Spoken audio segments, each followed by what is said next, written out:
Jaume, thanks so much for doing this. I really appreciate it. Tell me about your business. Tell me where you guys are located, and then what's your website address, all the social media stuff. Hi, hello. Thank you for having me here. So basically, I'm Jaume Labro, and we are based in Japan for the last 12 years. And we are doing mokumegane, custom-made weddings and engagement rings, basically for the local market, and then as a secondary, America and Canada. Nice, nice. And well, What's your website? The website is jaumelabro.com. That is spelled JAUMELABRO.com. Okay. Same for Instagram. And there's several pieces there, and nice. It's just an idea of what we do. Sure. Because most of the times, actually, we end the piece, and sometimes we don't have the time to take the photo, so we ship to the yeah. client. But there's much more than what it shows the website. Yeah. So tell me about like your passion for getting into this. Why getting into ring making? Well, actually, to be honest, it was kind of a coincidence. I used to have a passion for fossils and crystals. In Europe, yeah. is very common, but it was a kind of a hobby that disappeared. And actually, it was I nearly even forgot about that. But in my previous life, let's say, I was working on trading. Physical commodities. So I used to travel with some maybe important accounts, and many of those travels bring me to China and Southeast Asia. Sure. And in one of these situations, my client was asking, I want to buy some rubies for my family. So I was like, ruby, where can I get the ruby? Yeah. Right? I don't know anything about that. Yeah. So, well, through some connection, we become to meet some very prominent ruby dealer in Bangkok. And actually, well, he bought his rubies, and it to me it was love at first sight. I was like, yeah. Wow, maybe I should try to make a career here, right? And I enrolled in right away on GIA, just to have a basic introduction of the. Well, I mean, I took the graduate gemologist, but is, let's say, all the theoretical, And from there I switched to the jewelry, and I start my career, let's say, into this field, right? Yeah. So did you actually go learn how to make jewelry? Or you just kind of studied it through someone else? Actually, I moved for a while to Switzerland to learn how to be a goldsmith, right? And that person had experience in mokumegane, because he also has been doing watchmaking, very high-end watchmaking. So he was doing dials for mokumegane, for some brands, no?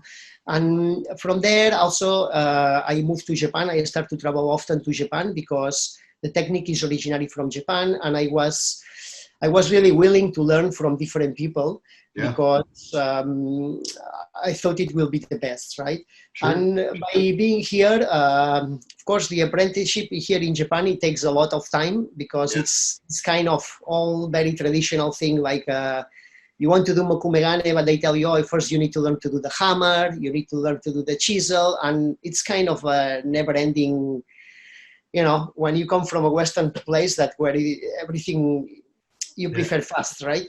Yeah. But it took quite a long time, but I'm very satisfied of the results. And once I got confident, I decided to start my own company. And went from there. Right? Nice. So what is different about this technique versus normal jewelry making technique? Basically, I mean, the main aspect of jewelry is a celebration and something about happiness and keeping these special times, right? So basically, jewelry all is okay, But for us, the moku megane, I think is, especially on bridal, I think is a very good type of jewelry, because is, let's say, the story I explain to my clients, right, is that, which is a story I believe, as well. So the technique is, every piece is unique. There's no two pieces equal. Every pattern is different. And I think that a marriage that two people start a commitment together, and they go through the marriage, right? Yeah. So I think a moku megane ring, it's really symbolizing that, no, the marriage of metals, and two different peoples bond together, but still keeping their own personality and their own, difference, that which is make the thing interesting, right? Yeah. So I think this kind of romance and this visual thing on the piece itself is a good example for a marriage ring, right? Yes. And those are rings that are made by hand, and they have personality and the touch of the human. No, is not just a 3D someone, outsourcing a 3D somewhere and somebody else just polishing, and like it could be a factory, because same process as making a car or a vacuum cleaner. So we are really trying to give this kind of human touch to the pieces. So more custom, more personalized touch to it, uniqueness versus something that's put out in a factory, like you said, like a car or a vacuum cleaner. Yeah.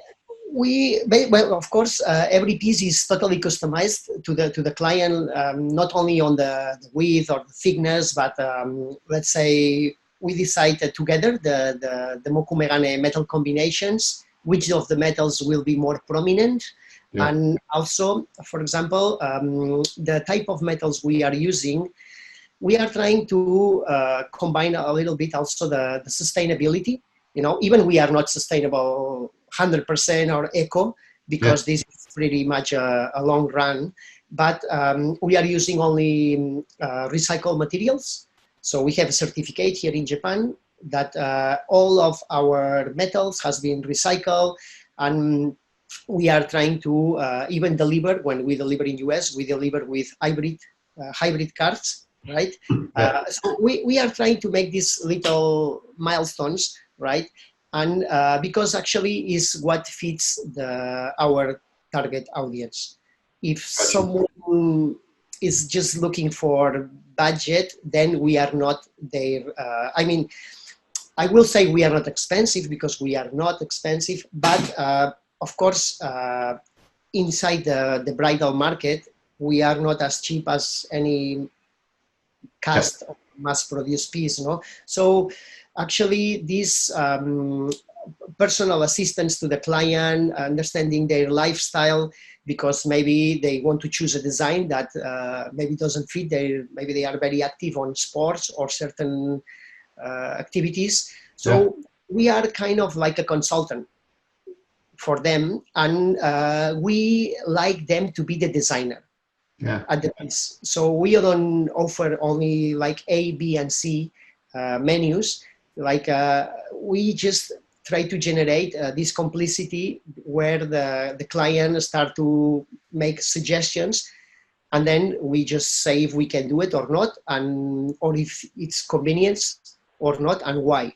So this actually is what has been our company to grow through the years, because many actually of our new clients are recommended people that maybe on the wedding, who make you rings, this, and one thing bring to another, but we want to make the pieces kind of as special as we can by committing. By talking to them, kind of getting to understand them, who they are, and then that kind of goes into the piece, right? Mm-hmm. So what would you say couples are asking for today that maybe a few years ago they weren't really asking you about? What would you say they're asking for today? Actually, in Japan, and especially because, of course, it's our main market. Yeah. What we have been seeing is, unfortunately, is a big decrease on the diamond size. So when we start, the standard was around half carat in diamonds for the engagement ring, and it went to 40 pointers, 30 pointers.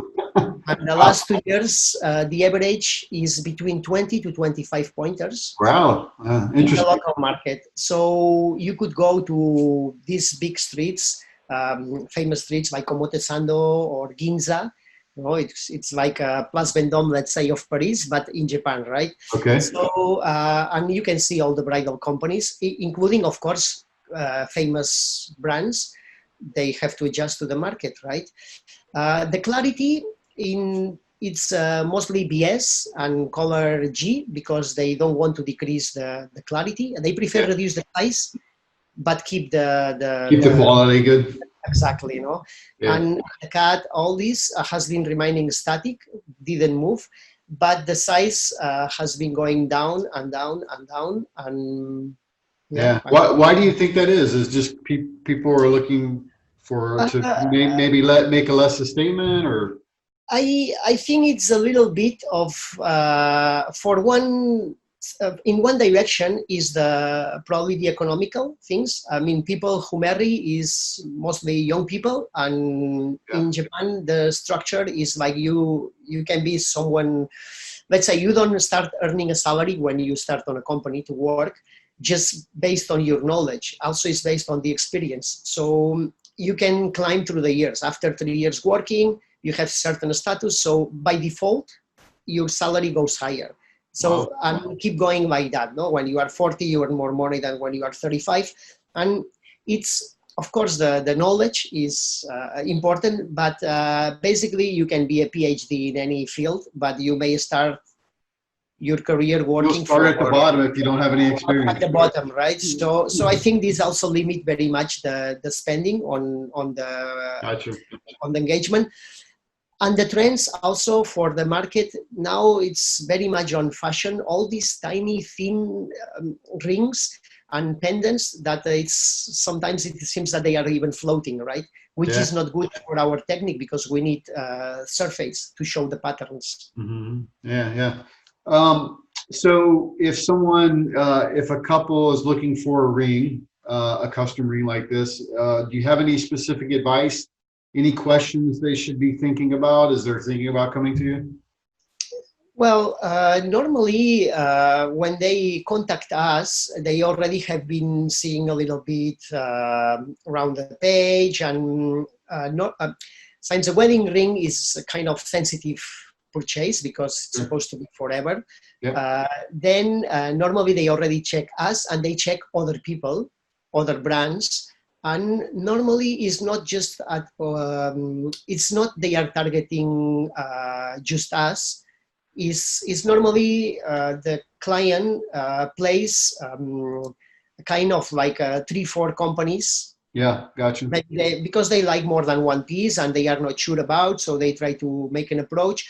And I think customer service and being transparent and offering them guarantees, full refund if they are not satisfied, because for companies like us, even we don't have, but we cannot afford to have a bad review. Yeah, sure. So you are not satisfied, send me the ring back, I send you the money, we are done, right? I mean, what can you do? Yeah. Not do anything else. So that's why we really like them we really explain them, hey, what you see in this photo is a ring, but the pattern, every ring is different. Your pattern will be different. We don't know yet. You know, we need to really go through all the process, and basically, as more suggestions they make, less problems we may have. No? Yeah. To be honest, end user is the best customer. The customers that are more picky are the shops. Retailers are more picky than end users. End users they are always, oh, thank you very much, we love the rings, and sending photos, things like that. Gotcha. Let's talk about the business side of things a little bit. outside of, what's happening today with COVID and all that, what would you say for you guys has been working well for you over the past couple of years? Well, for us, of course, we have been learning a little bit how to use the online. Even we are not super proactive, but we are how to say, we prefer to do less but do constant, right?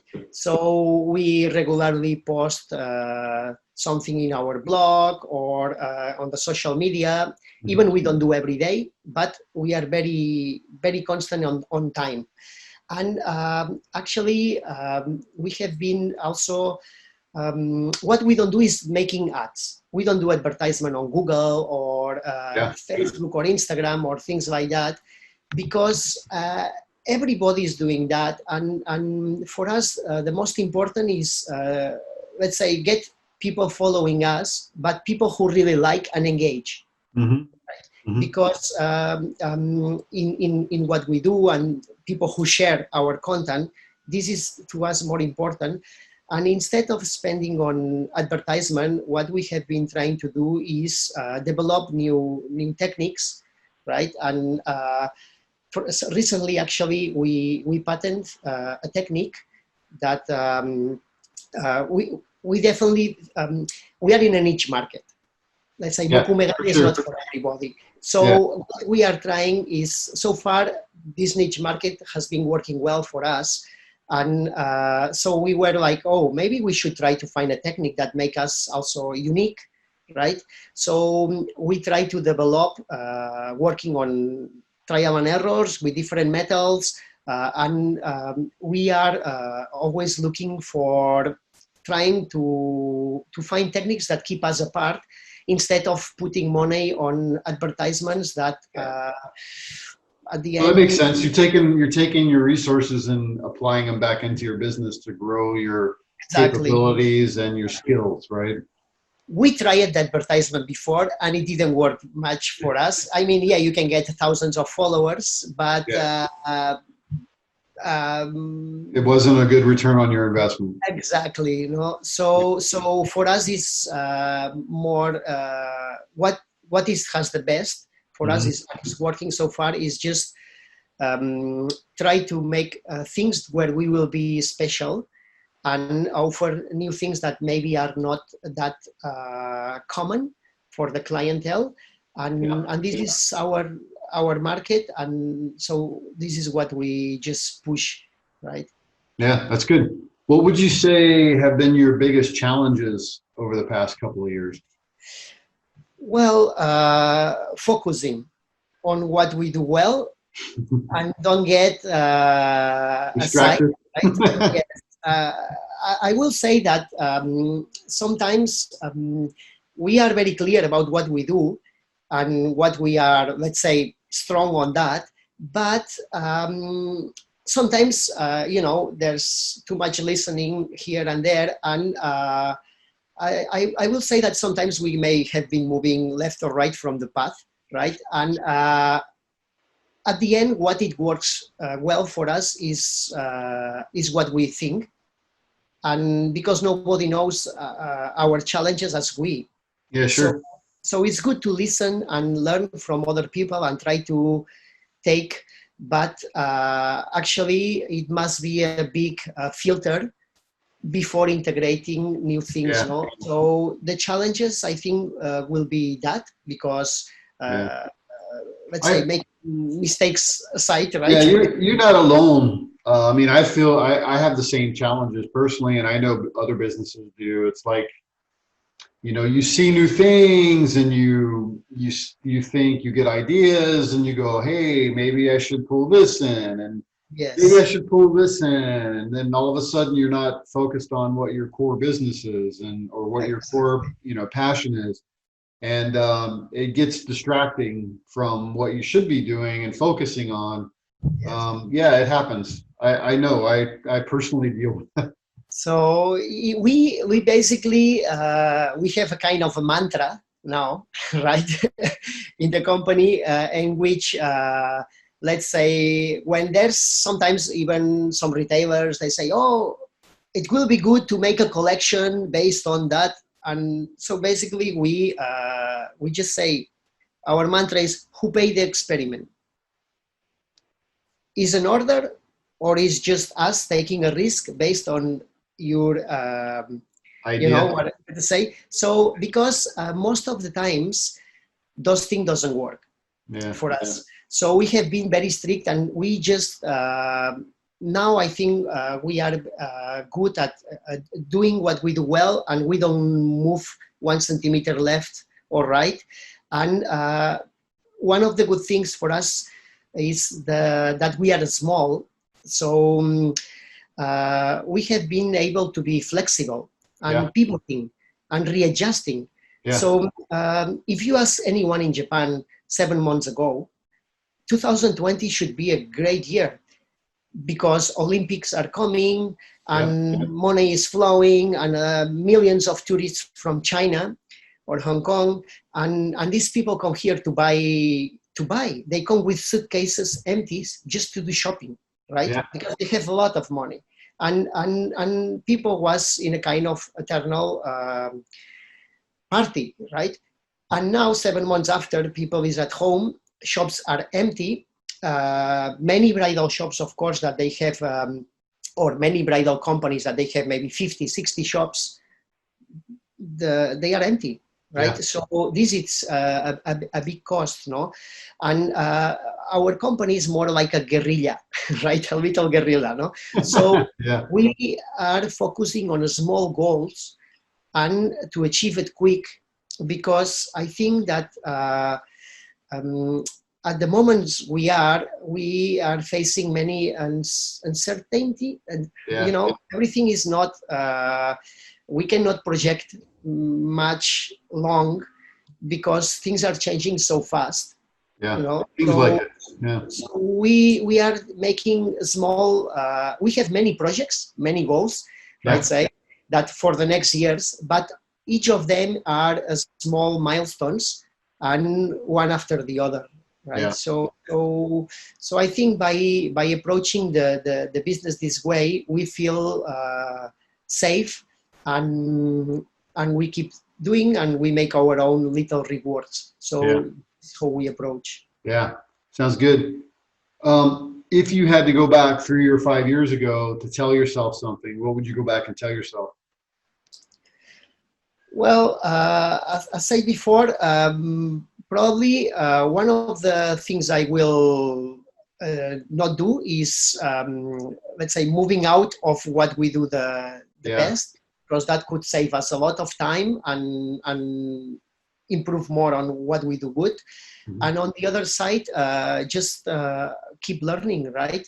Because now it's not just making a ring and shipping, is about all the social media, the photo, the website, the SEO. So all this has been a learning curve, that which we are still doing, and we are not pros on that, Yeah. but definitely is an aspect that we have been, we having any type of company, not only on jewelry or on bridal or on Yeah. weddings, but I think for everybody is we need to learn many more skills that in the past. Yeah. So this is something that I think is even accelerating. So we just cannot stop to keep learning. And Yeah. 5 years ago, maybe we were a bit more, let's say, passive. Yeah. Yeah. Sure. So, if I understand correctly, you would have taken your efforts that you're thinking about today for like social media and online, and go back 5 years ago and go, we should start now getting online, doing social media, doing, yeah, Exactly. and learning that part, but while staying focused on your core business, So, right? Yeah. exactly. Makes sense. Makes sense. Um, so this is the last question. What's your most inspirational wedding story that you have? Well, actually, you know, um, one time is I don't know if it will be too long story, you know. Yeah. It's anecdotic, but of course we make rings to sell them and to Yeah. get paid for them and to make profits on that. But I had a client in US that he bought an engagement ring, and a year after he just contact and say, well, we want the wedding rings, right? So okay, we decide, we go through all the process, and he sent us a payment, because normally they, since those are custom made pieces, Sure. we want Yeah. a deposit commitment, right? So it's like, Right. okay, you are serious about that, right?